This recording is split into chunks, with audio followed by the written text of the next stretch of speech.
and friends, on behalf of Mayo County Library and Michael O'Connor, I'd like to welcome you all here this evening to Castlebar for the launch of Criminal Conversation with My Wife, Women and the Laws of Men. Dr. Michael O'Connor is a lawyer, independent researcher and author.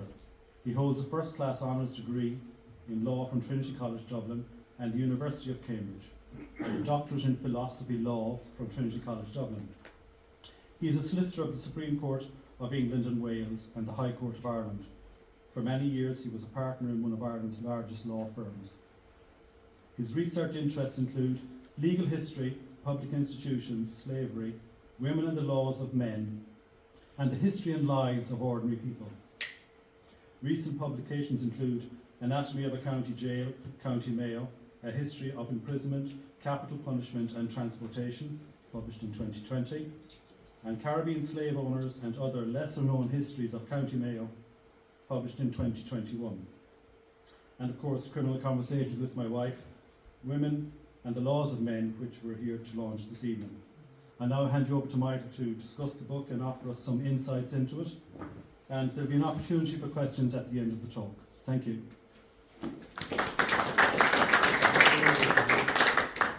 Thanks very much, Jim. Hopefully everybody can hear me at the back. Good evening, everybody, councillors, former MEP, other distinguished guests, ladies and gentlemen. Thank you very much for coming along this evening for the launch of my book. Last autumn at the Wild Atlantic Words Festival in Castlebar, I announced that this book, Criminal Conversation with My Wife, would be in the shops for Christmas or shortly thereafter. It was not, and I found myself somewhere that I had not expected. And so the draft lay untouched on my desk until May. The title of the book, Criminal Conversation with My Wife, has nothing to do with my personal circumstances or the good lady who is sitting out there helping me this evening. It comes from a right of action a man had up until 1981. So if another man had sexual relations with his wife, the husband could sue the other man for criminal conversation and seek damages for trespass to his property. And his property was his wife, his asset, his chattel.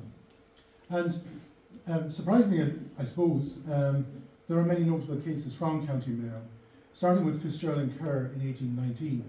So Charles Lyon Fitzgerald of Turner House sued Charles Kerr, they were both military men, for having an affair with his wife, Marianne Bredon. And Marianne was an interesting character. She was English and she married Fitzgerald on the island of Jersey some years earlier. The trial at Bannon Road attracted considerable media attention and it was a media sensation on both sides of the Irish Sea. Now interestingly as well, one of the last criminal conversation cases in Ireland was also a Mayo case, Barrett versus Brennan, and that was a Brafey Castlebar case that was tried in the High Court in 1976 in Dublin. So the research for the writing of this book took several years. The project, I suppose, did not begin, as most things that I do, with a conscious decision, a flood of enthusiasm, or indeed any plan. And in many ways, the book came to me, I would say, and specifically the women who feature in it. And my hope is that I have faithfully presented their histories.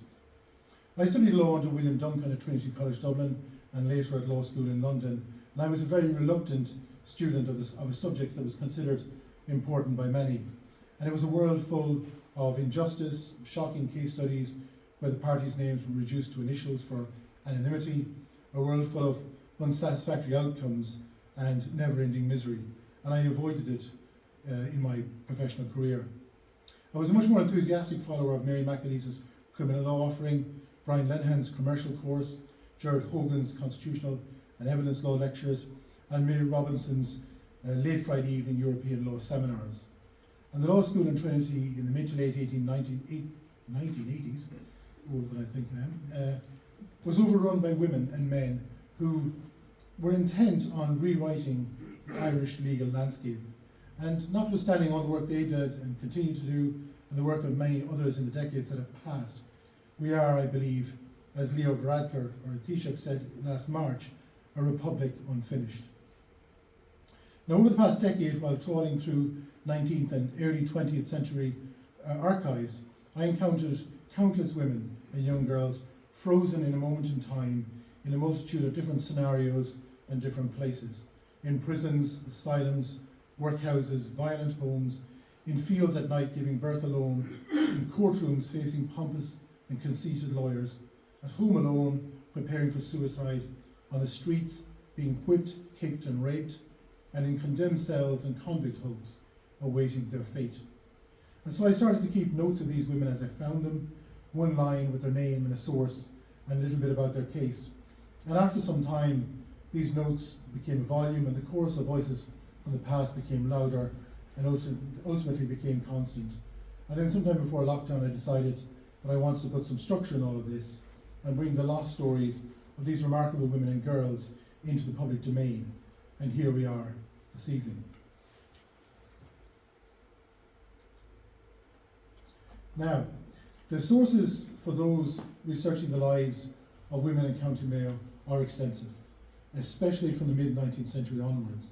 We have prison records, petty session court records, Crown Solicitor's books, newspaper reports, personal correspondence, law reports, though surprisingly they're not that extensive for Castlebar, census records, and to mention but a few. And I've included a complete list of sources in the book and a lengthy bibliography, so I don't propose to dwell any further on the sources. Safe to say that there is evidence for anyone interested in writing fact-based accounts of the lives and experiences of women in Mayo. There's no need to resort to conjecture or indeed fiction. Now, notwithstanding the rich archive of material, women for the most part don't feature in any material way in the many histories that are making their way into the bookshops in Mayo every year. And we need to ask ourselves, why is this the case? Are women's lives and experiences of no interest to researchers and writers in Mayo?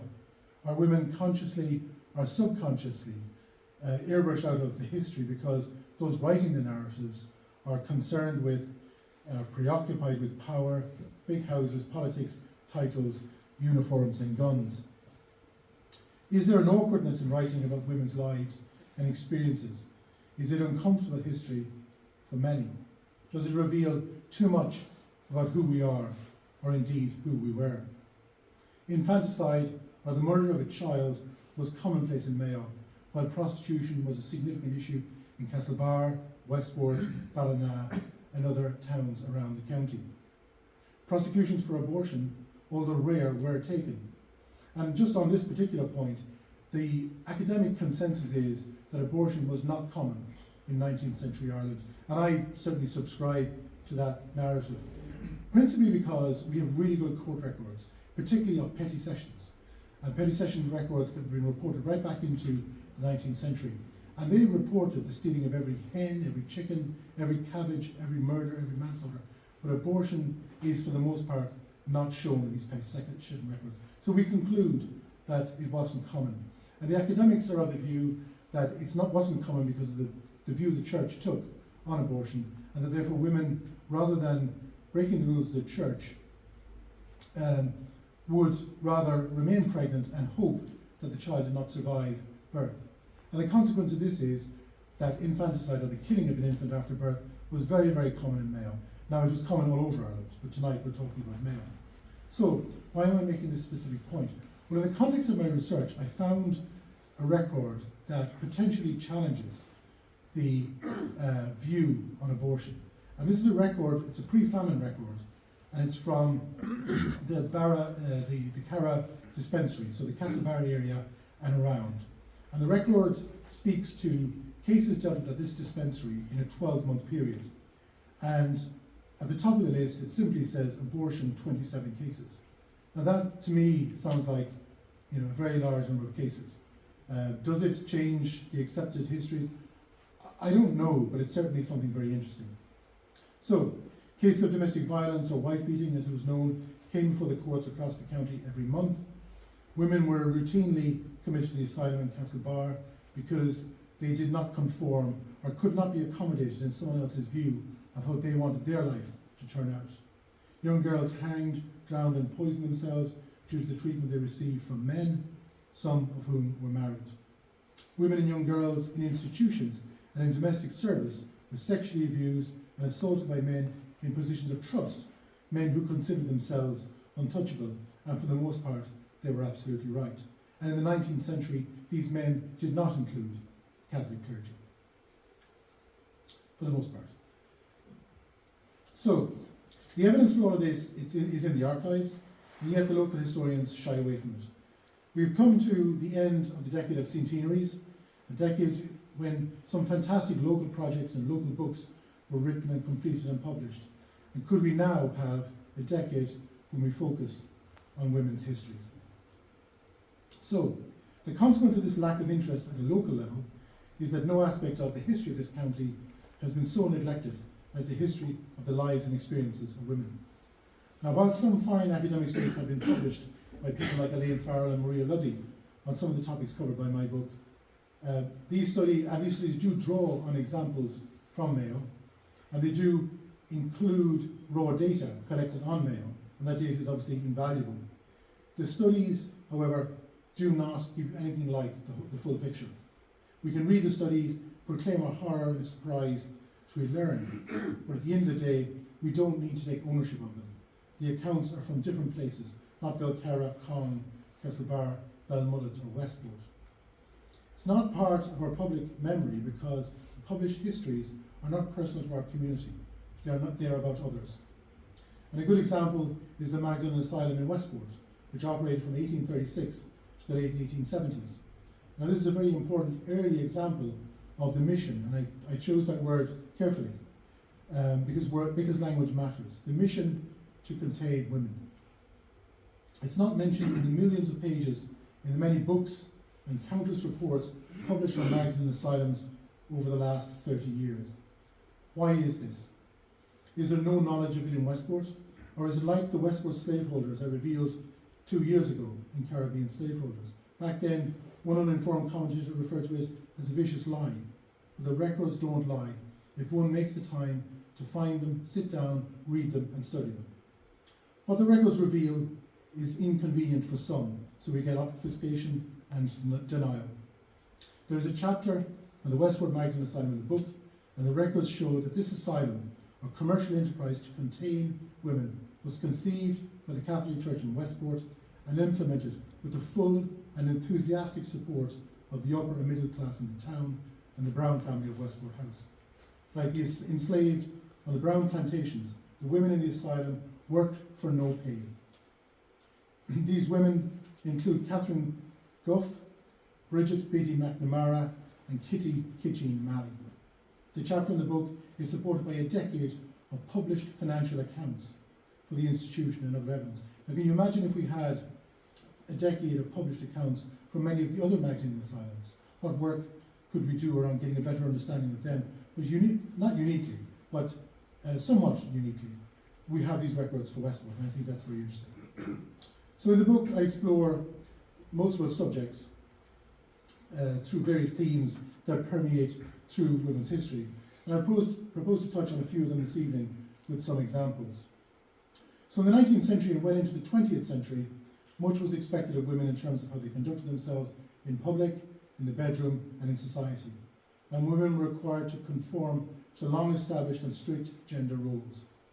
A complex, prescriptive, and highly discriminatory code of conduct defined a woman's role in every conceivable context. And the totality of these rules that made up this code detailed how a woman should live her life. The consequences of failure by women to meet the expectations set by society and the law for them are at the heart of many of the subjects considered in the book.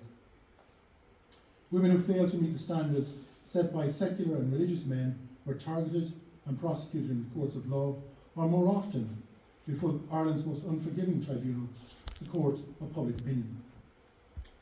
Annie Brabazon of Castlebar was 42, unmarried, a member of the Church of Ireland, and a little eccentric, and she would admit that herself. She was also fond of the odd drink, something else she would admit.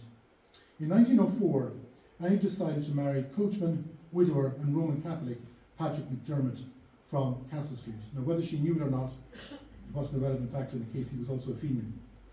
Annie was also a wealthy woman, so Annie inherits her mother's estate when her mother dies. And this very much surprised her brother, Dr. Edward Brabazon of Castlebar. Edward himself was a well-known doctor, an accomplished scholar, but Edward had a problem. He had a shortage of money, and he was being pursued by a bank in Castlebar. So, to facilitate the marriage, Annie goes to the nuns in Rock Square and to the Catholic priest, and she decides she's going to convert to Catholicism and takes instruction in Catholicism. So we see Annie at 42 making decisions for herself, and in doing so, she's tearing up all the rule books. And to prevent the marriage, her brother, Edward Brabazon, with the assistance of 2 doctors in Castlebar, 2 well-known doctors, and the staff at Castlebar Asylum, they take Annie from her home at night, against her will. She's taken in a coach overnight to Dublin, where she's taken to St. Patrick's Asylum. There she's certified insane by 2 eminent practitioners of the period, and she's committed. Annie, with the assistance of Solicitor Michael Verdon of Castlebar, takes legal proceedings to fight the detention. And this was not expected by anybody who were involved in the case, and they were shocked because these legal proceedings would reveal the family history to the public. And the history of the Brabazon family of Castlebar is exceptionally sad, and I'm not going to go through it tonight. It goes way beyond this case, but I do detail it in the book. And I have been talking to the family in England, in Australia and elsewhere, and they're very supportive of this work. And they're supportive of it because they knew nothing about what happened, and they knew nothing about why their family disintegrated at the beginning of the 20th century. And Annie's brother Edward is actually buried in the graveyard near here. So, in the trial that followed, Mr. Justice Ross noted that it was an extraordinary thing that an accomplished woman should suddenly make up her mind to marry a man in the position of a carman. It was plain that she knew Patrick McDermott was not of her position, and yet she was prepared to throw herself away on him.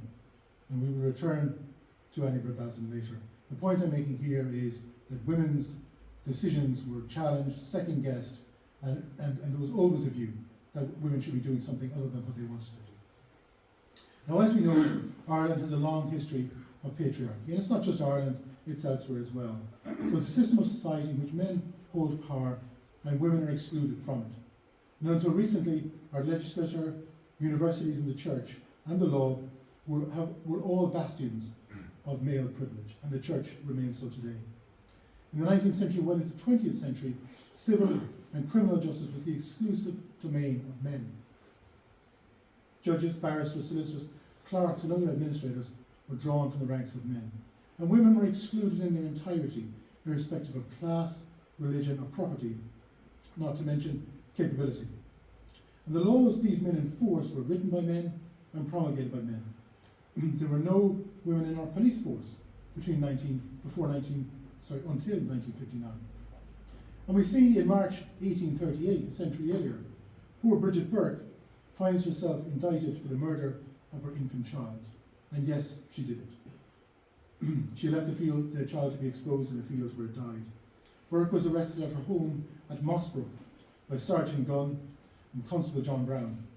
She denied when they put it to her that she had delivered a child. And clearly what happens in this circumstance is somebody has gone to the constabulary and told the constabulary that this Bridget Burke was pregnant, is no longer pregnant, and we have no idea what's happened to this baby. So, met with this denial, and this was unusual, but I'm going to cite it anyway.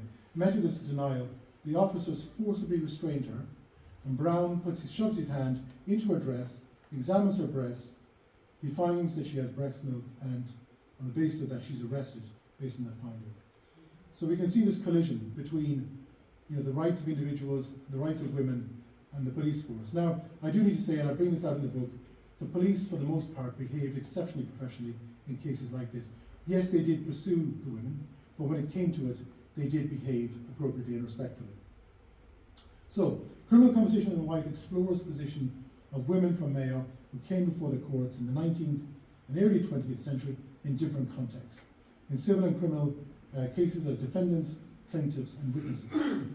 Women were not allowed to sit on juries until 1919, so women who came before the courts as defendants were never really tried by a jury of their peers. They were prosecuted by men. If they were lucky, they were defended by men. In many of these infanticide cases, notwithstanding the crime, they were capital crimes. So if you were convicted and you got the wrong judge on the day, you could be sentenced to death. So sometimes they weren't defended. They were tried by men, male jurors. They were sentenced by men. And if they were unlucky enough to be convicted, which many of them were, they ended up in an institution, an asylum, a prison, etc., governed by men.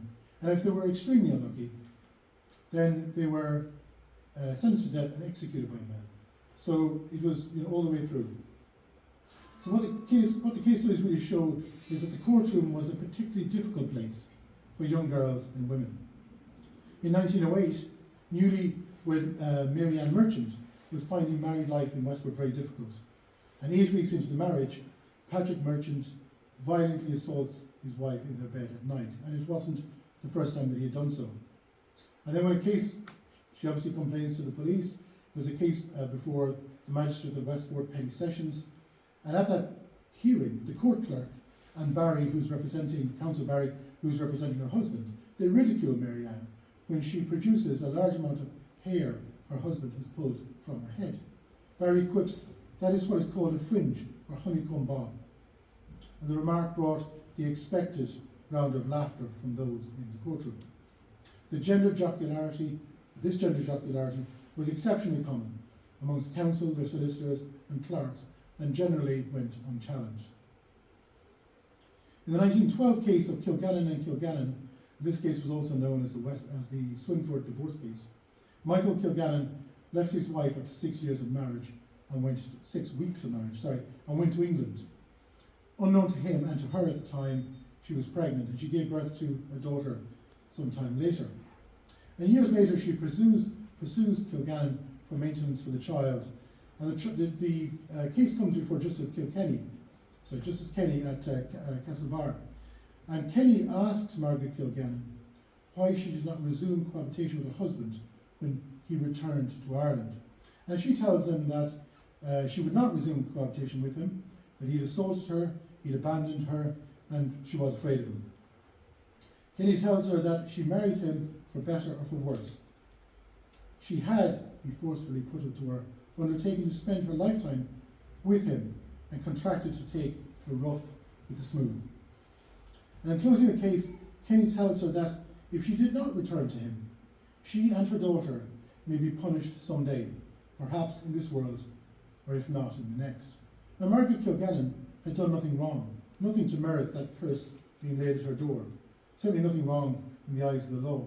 But Justice Kenny was seeking to enforce another law, the law of God. And the law of God plays a really significant part in the 1937 case of Stokes versus McDonough. And this case was billed as the Gisala kidnapping case. The case caused considerable outrage in Ireland, in the UK, and indeed around the world, and was reported as far away as New Zealand. And it's an interesting backdrop to the adoption of De Valera's constitution by Lord Naherin in 1937. So Mary Stokes was in her 20s, and like several other female siblings she had, it was a very large family. And I've been in discussions with this family. I think there were 13 children and 11 of them were girls. So she was forced to work in service in England as there was no employment for her in De Valera's Ireland. And she has to return home due to illness. And after she's discharged from hospital, she moves into the family home in Gisala. And in February 1937, Mary and her sister are taken by a group of men from a car of a married man in Gisala. Mary is dragged along the road by this group of men, led by Peter McDonough.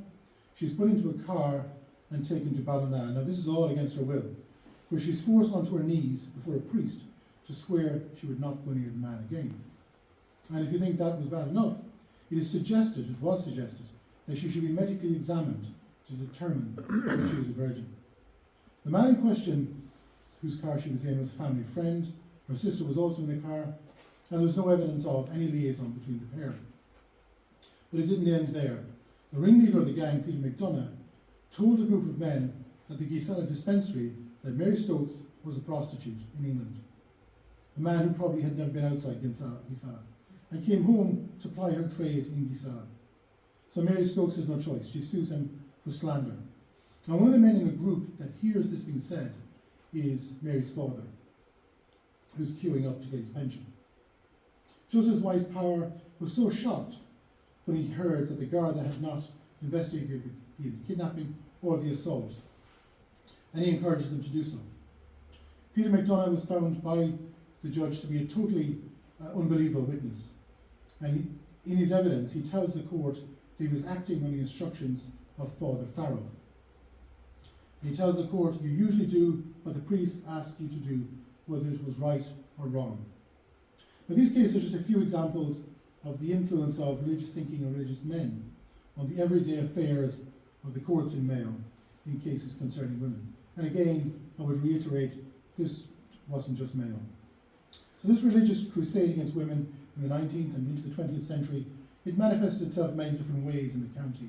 The fixation of the clergy with female intimacy, impure women, saving fallen women, and saving souls led to women being taken off the streets, locked up, and put to work. All of this was done outside the criminal law, and that is the key point. This has nothing to do with criminal law, nothing to do with committing crimes. This was another thing. The salvation of weak and lascivious men depended on the incarceration of loose and immoral men. And if we all know this, men could not be imprisoned unless they committed a criminal offence or unless it was during a time of martial law. So women were treated very, very differently.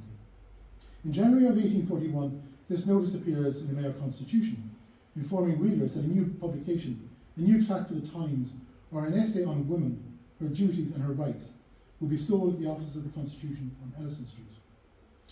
A summary of the book is included in the notice, and that summary includes 5 propositions, which we're told is informed by Scripture relative to a woman's inferiority and duty to man. Now, these tracts for the Times, there were 90 of them in total, published between the 1830s and the early 1840s, and they came from the Oxford movement, a movement within the Anglican Church in England, which sought to bring traditional Catholic teaching back into the Anglican Church. Now, at the heart of the propositions was the dogma that a woman was responsible for original sin and consequently had to be punished. Woman was created subject to man, and a woman's duty to her husband is submission, obedience, reverence, and subjection. A man had a right to dictate and rule. And these echoes of these themes can be found in many of the domestic violence cases that I detail in the book, and ones that I don't detail in the book as well. So we have coercive and controlling men who believed it was their absolute right to stamp their authority on the home, their wives, and their children. And they were supported by Scripture. Women blamed themselves and made their way to the confessional box, where they asked a man to seek forgiveness from God for them for what they believed they had done. So the clergy's insistence on cohabitation and procreation consigned women to a lifetime of childbearing and rearing with their abusers. The framing of a woman, as the original transgressor and the instrument of man's downfall is a male construct, employed for centuries as an exculpatory factor for immoral men and a reason for men to control women. We see this in so many of the case studies. When a woman finds herself pregnant, having been raped, an employee consequently, women were denied justice, and their attempts to obtain it, they were tried and harshly judged for every past indiscretion. In the Bingham case, by way of an example, Bridget McKeown accused Dennis Bingham of Bingham Castle of raping her twice. He won't appear in court, he refuses to appear. He sends his minions in who perjure themselves. And one of the issues his counsel raises, because his counsel is there for him, is that when poor Sally McKeown was 12, she's raped by a man. And this is brought up in a subsequent case. The man was convicted, he was tried, he was convicted and sentenced. So it should have been closed. But Bingham's counsel sought to show that Bridget had a predilection for this kind of thing. She was 11. We see women denied justice before the courts of men because they fail to meet a standard of morality set by men exclusively for women. Now, how does this all come to Castlebar? So we have westward man Dr. Michael John Brown. He articulates this Madonna whore duality in a lengthy paper titled The New Morality, delivered in a packed town hall in Castlebar on the 4th of March 1934. Brown is a professor of moral theology and canon law at Maynooth College, and is later a Bishop of Galway, and he was a guest speaker of the Castlebar Catholic Club. Now I'm going to read a few extracts from his paper, and it's worth reading, it's very lengthy, and it contains, in my view, some of the most hateful anti-woman language I've ever seen, and it is remarkable that this came from a man of letters man of God. So, just reading a few extracts from the paper. The new morality, Brown tells them, promises women relief from childbearing and homekeeping and complete freedom in the pursuit of pleasure and the satisfaction of their lower passion. A woman who refuses the responsibilities of marriage, childbirth and the home for the sake of free and casual indulgence of her passion has a bleak prospect before her. And he concludes by telling the Proudest Town Hall, if you want to see poor human nature reduced to its lowest depth of misery and degradation, you will find it in those unhappy women who have put into practice the doctrine of free and casual love. I mean fallen women. They have practiced sexual freedom, and the worst thing in life is an old prostitute. But they don't live, they rot away with disease before 45. Brown's work and views, and this is where it gets interesting, influenced the drafting of the 1937 Constitution. 3 years before the referendum on the Constitution, Brown is touring Ireland and laying the groundwork with the message that a woman's place was in the home. If she did not subscribe to the idea of marriage, children and the home, she was a prostitute. There were no other possibilities between the extremes of good woman and bad woman. The working woman, married or otherwise, the single mother or woman who wished to remain single and childless, or the woman who opted for the society of another woman, were all victims of the new morality. They were destined to end their days as old prostitutes. But it was not just the male celibate Catholic clergy who were fixated on the purity of young girls and women. In 1819, celebrated orator and legal counsel Charles Phillips told the jury in a crowded courtroom in Ballinrobe that Irish women were chaste and beyond reproach, and their sexuality was a matter of the marital bed and their husbands. Phillips took comfort from the fact that the immoral and sinful woman before him, in the case Marianne Bredon, was an English woman, a foreigner. Now, when the legal profession needed guidance or expert opinions for trials, they looked to another profession dominated by men, the medical profession. And in 1865, Dr. William Acton publishes The Functions and Disorders of the Reproductive Organs. And in that, he contends that women generally, not just Irish women, were devoid of sexual desire, did not trouble them, was held in abeyance. When it manifested itself, it was evidence of insanity and caused the ruination of young men. Now, this double standard, one rule for men and another for women, it permeates every aspect of society and human interaction. A woman who had an adulterous affair brought shame to herself and her husband, yet the same husband could have an extramarital affair or visit a common brothel with impunity. He could even sit in judgment on the bench as a magistrate over a class of women he paid to have sex with the night before. And we have cases of this, so this is not just speculation. Newspapers such as the Mayo Constitution and the Connaught Telegraph hounded women on the issue of immorality, and the same editions carried multiple advertisements promoting cures for sexually transmitted diseases aimed at men. This is the 1830s right up to 1900. The male proprietors of the newspapers that condemned female immorality saw no difficulty deriving profit from that immorality. In the countless cases of infanticide that came before the courts in Mayo, the father is absent from the courtroom.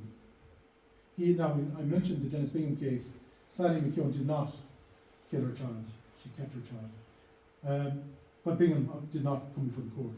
But in the multitude of other cases, the father is invisible. His name is missing from the documentary record, and his reputation is spared. He escapes the admonishment and the punishment handed down by the court. And in the many cases that I examined, the father's name is mentioned in no more than 2 or 3 of them. And he is probably before the court, just thinking about the cases, there's probably one case where his position is dealt with in some detail before the court, but I have found no case where he was brought before the court, even as a witness. So, I mentioned the Bingham case already. Now, in the Bingham case, Mr. Justice Rolleston was extremely annoyed that Dennis Bingham wouldn't come before the court to give evidence. And notwithstanding that he didn't come before the court, notwithstanding that the judge put it in his summing up to the jury that that there was clear evidence of perjury amongst the witnesses. Notwithstanding that, and notwithstanding the compelling testimony of Sally McKeown, the jury can't make a decision. So the case is dismissed, and a new hearing is scheduled, and it just goes on, and I'll leave you to look at that if you wish to do so, to see how it ended up. Notwithstanding the challenges faced by women before the courts, women often fared better in the court. So notwithstanding everything I've said, women were often better before the court of law than in the court of public opinion. Infanticide was a capital crime, but women were rarely sentenced to death and were released with a reprimand or after a short prison term. So between 1805 and 1919, 196 people were sentenced to death in Mayo, in the courts. No women in Mayo were sentenced to death for infanticide in that period. The 18th century, we don't have the records to make any drawing conclusions. Now, but what is interesting about the 196 is that 25% of those death sentences that were handed down in cases where women were raped, murdered, or abducted. So that gives you some idea, a very significant number of the, and contrary to what everybody tells us and what we read in the papers, and contrary to what a lot of local historians tells us, no man, woman or child was hanged in Mayo for sheep stealing in the 19th century. It did not happen. And yet, we have all these instances where men are hanged for crimes against women, and we don't talk about them. Now, 31 men were hanged in Mayo in the 19th century for crimes against women, and one woman was hanged for crimes against women, which her accomplice was a man. So, in the court of public opinion, however, there is no grey areas. Everything is black and white, good and bad, moral and immoral. There's no presumption of innocence. There's no rules of evidence. However, there is a very strong preference for hearsay evidence. And the only sentence handed down by the court of public opinion was a life sentence, and there was no remission from this sentence. So in rural villages in Mayo, young unmarried women were closely watched to ensure they did not stray beyond the pale of decency. And when you read all of these cases, it's quite interesting to think that in a world long before it was possible to record things, audio or to record moving images, before all of that, we have networks of CCTV cameras in all these villages around Ireland and around Mayo. And when these cases come to trial, all these women and some men, they come into court and they give this evidence. And you can trace every step these poor girls took from the moment they show signs of pregnancy until the moment they dispose of the remains of their child. And there's one horrendous case from Hollymount, which I detail in the book. And this woman, she's working in a big house. She was hired 2 weeks earlier. She's pregnant when she's hired. And she works through her labour in the kitchens. She gives birth in her bedroom, conceals it, the baby dies. She's in a terrible state. You can just imagine herself. The room was in a terrible state, and the evidence is terrible. She wraps the baby in a carpet, takes it outside, disposes of it in a drain. And at that moment, all these people who could have intervened, helped her, put an arm around her and said, "Are you okay? Can we help you?" Because, she clearly wasn't just ill. It was obvious there was something terrible happening. They all come into court and they have their 5 minutes and give their evidence against her. So, if no baby appears, the watchers went to the constabulary barracks, and if a baby appears, they go to the presbytery. And in either case, what all the case law shows is that the unfortunate woman was damned for life. And this followed her, whether she stayed, which many didn't, or left to her community. Now, while much was expected of women in pre-independence Ireland, independence of thought and expression was not. And these attributes were not only positively discouraged, they were also considered evidence of insanity. Psychiatry and the law were used to silence women. And in the Brabazon case in 1904, this case is one of the high points in the history of Irish women's struggle against the use of psychiatry to silence women or remove them from homes and the community. So 42-year-old Annie Brabazon was labelled insane by her brother and members of the medical profession. And her legal challenge, which was heard over a number of days in the High Court, highlights how men used the law against women and how this unlikely victory was achieved. And Brabazon's experience must be added to the compendium of histories around the emancipation of Irish women from the laws of men. I think Annie Brabazon's case is worthy of a little movie or something. She's taken into court, sits behind her counsel in the company of the attendants from St. Patrick's Asylum, and for 2 days she says nothing. She sits there, her counsel says nothing, and they lay everything at her door from when she was a 5-year-old child right through her puberty, adult years, etc.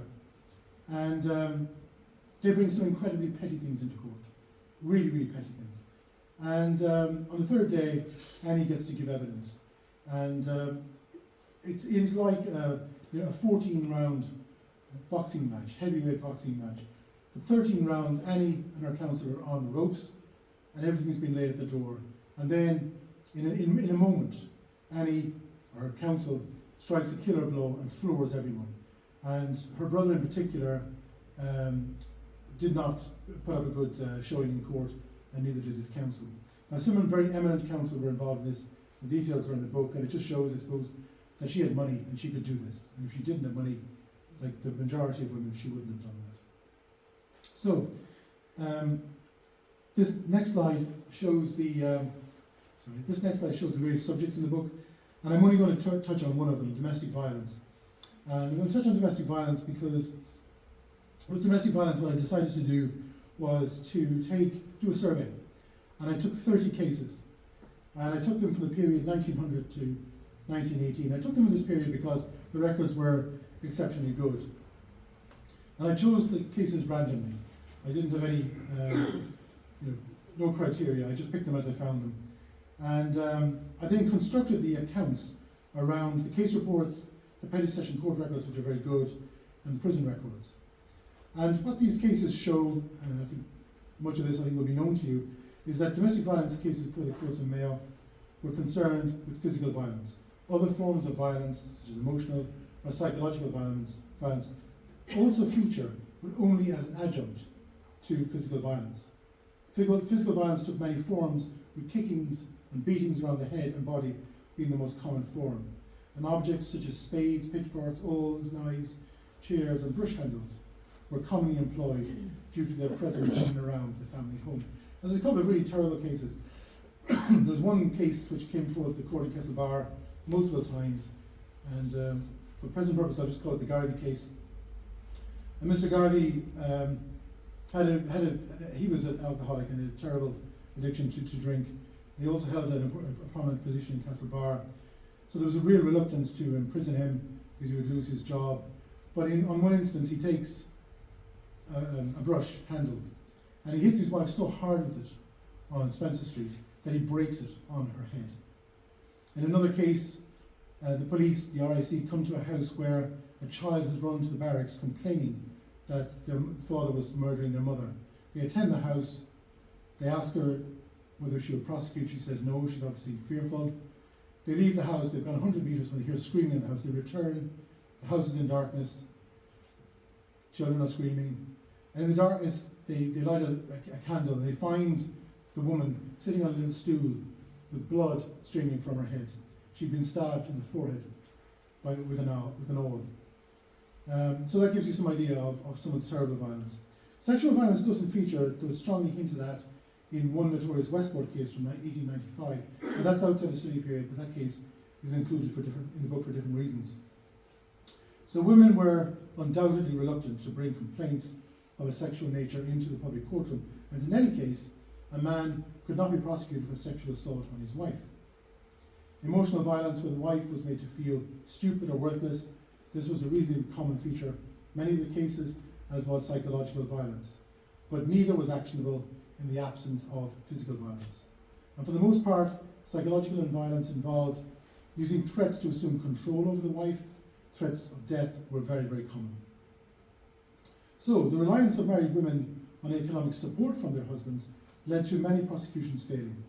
Counsel for defendants exploited the reality by arguing that if a defendant was fined, the penalty would come out of the family budget. Or if the defendant were imprisoned, he would not be able to provide income. And these 2 points were made over and over and over again in cases in Castlebar and elsewhere. And the counsel who made these cases succeeded in the vast majority of cases. So, women were forced to accept the reality and often refused to prosecute or give evidence to the police, even when the police had intervened at the request of the woman. Women feared retaliation because custodial sentences were rarely imposed, and when they were, the duration of the sentences were very short. So we're talking, in most cases, a week or two, maybe a month or two, and in one or two very exceptional cases, I think 6 months, and one of those cases it was appealed and reduced to 3 months. So, a lack of legal consequences meant repeat offenders, there was no incentive to desist. Childless women, well, they had more, I suppose, a greater degree of independence, and often they exercised the option just to leave the family home and secure what became known as an Irish divorce. The parties remained married, but they lived separate lives. So in general, women and children with children were pragmatists, prisoners of necessity, and cast themselves as forgiving wives. Alcohol and mental illness were factors in some of the cases. A lack of education may have been a factor, but the case studies show that some of the most violent and controlling husbands were educated men with good jobs. The lack of adequate legal sanctions and the practical impossibility of getting a divorce left the police, lawyers, judges and the clergy to work out compromises and accommodations to reconcile parties. Now we should not forget that the divorce was a possibility at that time, but it was practically impossible because it required an Act of Parliament. And I've only found one application to Parliament to get an Act of Parliament for a divorce in Mayo in the 19th century, and that was a man who applied in circumstances where his wife had been unfaithful. So, as a consequence of this, the police, lawyers, judges and the clergy were left to sort out compromises and accommodations to reconcile parties.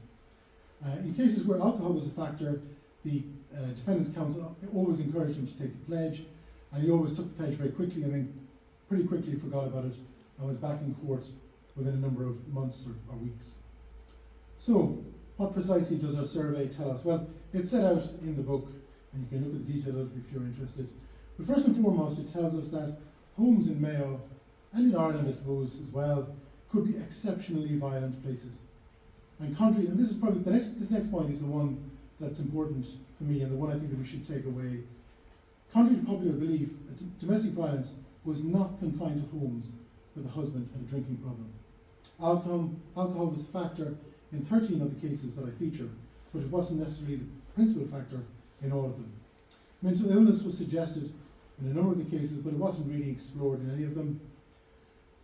And there's also no evidence of a seasonal spike in the winter, when people are indoors and probably drinking more and in closer proximity to each other. The cases are spread evenly across the seasons. Now, if I had a much larger sample of 100 or 200 cases, maybe different conclusions could be drawn, and that is undoubtedly a limitation on my survey. So the key point, at the centre of most cases is an out-of-control, dominant and aggressive male who is unable or unwilling to control his anger or accept another view in the home. Now, just to conclude, I want to say that I think it's really important that these histories are acknowledged and that we learn from them. In 2021, just over 28,000 disclosures of abuse against women were made to the Women's Aid charity. And that's a phenomenal number. 1 in 4 Irish women who have been in a relationship have suffered abuse by their partner. Again, that is very, very significant. Now, I've mentioned that I have been talking to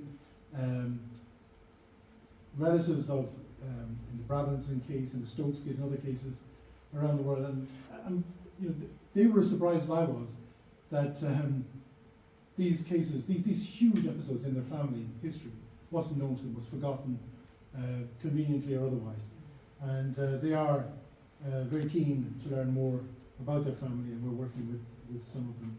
So, thank you all very much for coming along, listening to my talk. If you get the book, I hope you enjoy it, or maybe perhaps it's not a book that you enjoy, but I hope that you learn from it, and that we all work together in trying to get this history out there. Thank you very much.